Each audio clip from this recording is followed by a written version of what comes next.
जय श्री दादी जी की। देखिए, जब दुनिया तरक्की पे होती है तो कैसे खींचा जाता है नीचे की ओर, ये तो इस ज़माने से सीखिए।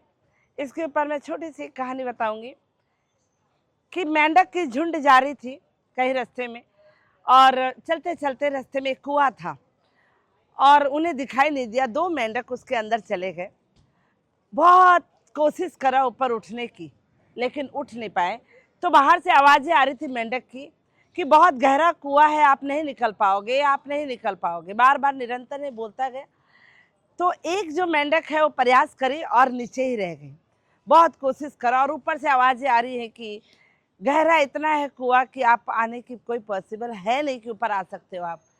और दूसरी मेंढक जो थी वो प्रयास करती गई करती गई करती गई और आखिरकार वो बाहर आ गई।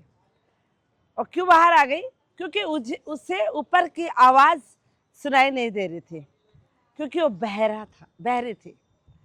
और उसके वजह से बाहर की आवाज़ सुनाई नहीं देने के कारण कि वो गहरा है या डूबने वाले हैं, उसे कुछ नहीं सुने। उसको ये लगा कि मुझे ऊपर जाना है और बाहर निकलना है। इसी तरह से हमारे इंसान के जीवन में भी है कि जब हम चलते हैं और अपना काम करते तो बहुत लोग टांग पूछ खींचते हैं कि अब आगे कैसे बढ़े। तो इस नेगेटिव से हम दूर रहें, अपने कार्य को देखें, अपनी क्षमता को देखें। ईश्वर से वह ऊर्जा लिए है, उसका इस्तेमाल करें, अपने लक्ष्य की ओर चले। यही कहना चाहूँगी कि दुनिया के बातों में नहीं, अपने विचारों पे, कर्म पर विश्वास करके आगे की ओर बढ़िए।